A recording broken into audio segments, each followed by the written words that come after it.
What is up, YouTube? Today we have another 7 Nights Rebirth video. I know I've been saying this in my past videos, but this game has been so fun to me. I'm not like completely experienced with the series because I never played the OG game, but I did play the 7 Nights Rebirth in Korea when it first came out in May for a couple weeks, but it's super fun. And I just wanted to answer one of the questions that I've been getting a lot. And that is going to be, how do I unlock these gear slots, and also who should I be prioritizing these gear slots on? And what I mean by that is these 2 gear slots at the bottom here. So if you're new to the game or have been just playing since the launch, you probably know that, most characters in the game are going to have 2 gear slots, right? You have the weapon, the armor, and this accessory, which is going to drop from Nightmare. So you can kind of disregard it for now. It'll make more sense once you start getting these from Nightmare farming. But mostly these 2 pieces or these 2 slots are the only ones you have when you first get a character. And that's okay because every piece of equipment that has a set bonus, so for example bounty tracker at 2 set, it does give you a bonus, but the biggest power out of this will come out of the 4 set, right? You get almost double, actually more than double the effect, and you get this weak point attack damage. For something like assassin set, you get double the crit rate with ignore defense, which is like insanely strong. So unlocking your 4th gear slot on your characters, even sometimes just your 3rd, will be very strong and make a lot of your characters very powerful.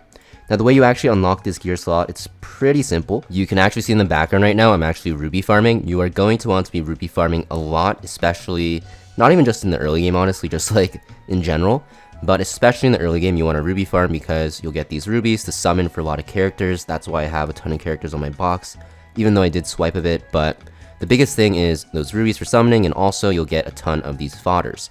So I do have an in-depth fodder guide on my channel if you guys want to check that out. I'm not going to talk about it too much because it's kind of redundant, but basically you're enhancing these fodders, you're fusing them up to 1 more star higher, so 3 star to 4 star, then 4 star to 5 star. Then once you actually fuse them together with 5 star to 5 star, or 5 star with 5 star, you're going to get these 6 star fodders, right? And these are always going to be either a rare or legendary character. And the ones that you actually want to keep, for example, if you guys didn't have Feng Yan built and you got Feng Yan 6 star like this, definitely a good character to keep because he is super good with the freeze immunity and also really good in Castle Rush. So it's a really good character to keep. If you get one that you don't really need, for example, Caddy or Evan, for example, who's a really good character, but I already have him pretty much maxed out, and I don't really need to save this dupe because, summoning for rare dupes is not that big of a deal in this game.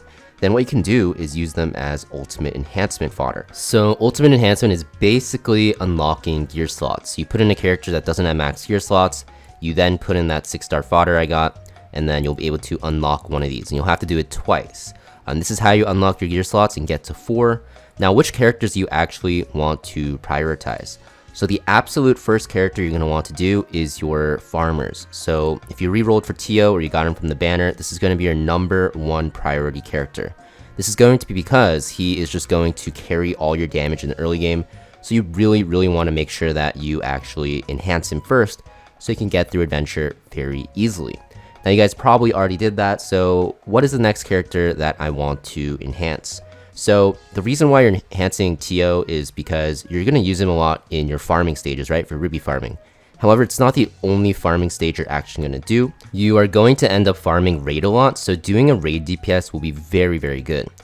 For Ox King, you can do your main DPS. For Dragon even, you can do your main DPS. If you have Juppy, she's okay to do.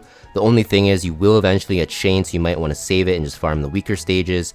For Ox King, you could do like Espada, and also eventually Daisy, because you'll need that extra slot to do more damage. So doing your raid teams is going to be a good bet as well. You just want to make sure you prioritize your DPS first, because in this game right now, especially in the early stages, up until like stage 10 of raids, most of everything is just a damage check. You're never really going to die. The characters that will die are going to be your DPS only, because if you think about it, they're on full damage stats, right?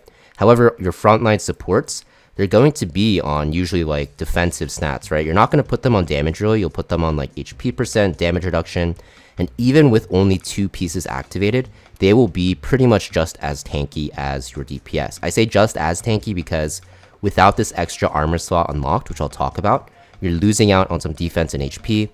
But if you subtract this defense and HP from my Lina here, you can see that her HP and defense is like extremely high compared to my Tio. So a lot more tankier than your DPSs for sure, just makes sense.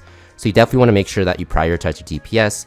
Your supports will be tanky enough as long as you level out them up to 6 stars, plus 5 them, and then just put them on like a tank set with main stat like percentage HP, defense, block rate, damage reduction, stuff like that. However, I will say there are going to be some situations, especially when you're progressing through adventure, because rushing through adventure to try to get to stuff like Nightmare, even 14-1, I think is like one of the biggest milestones to start ruby farming and stuff like that, is going to be very important, because that way you'll just start getting a ton more EXP, right? So eventually you will want to get to 14-1 ASAP because you can start farming it for a lot of fodder.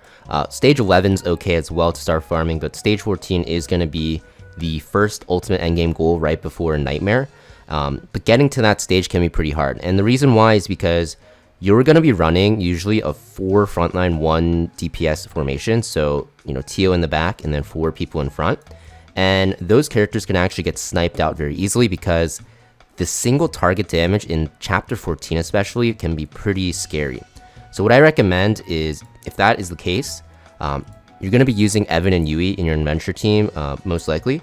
You can just unlock one of the armor slots for whatever character. So you don't have to unlock all 4 on your frontline support characters, but unlocking one armor slot will give you this extra HP and defense, which will be usually good enough. Now, of course, you can go to 4 if you really need it and you have a lot of fodder, but it is kind of a waste of these ultimate enhancement slots, but you will do it eventually. So, even though you want to do your DPS first to get your raid teams going, putting it on your supports and unlocking gear for them isn't the worst thing, because you will eventually unlock your support gears. You can see my Charon, my Yui, my Evan, even my Victoria, actually not my Victoria yet, but soon Victoria, are going to be 4 slot anyways, because these characters are used in your raid team and eventually you will need to unlock them. So basically what I'm trying to say is definitely prioritize your DPSs, your farmers, over your raid DPSs, and then you could focus on your supports, your raid supports. But if you're struggling in adventure, don't be afraid to unlock like 1 armor slot on your supports, especially the ones that are dying, and especially the ones that you're not going to only use in adventure, but you're going to also use in raids, such as like Evan, Yui, Charon, Victoria, and stuff like that. So yeah, pretty much it for this video though, guys. Didn't want to make it too long. I hope this made some sense to you guys. Make sure you guys hit that like and subscribe to see more 7 Nights content. I've been having so much fun with this game, I can't stop saying it, but it is really addicting, and the best part is you can farm a ton of summons, you can get those dopamine hits. So yeah, thank you for watching, and I'll see you guys next video.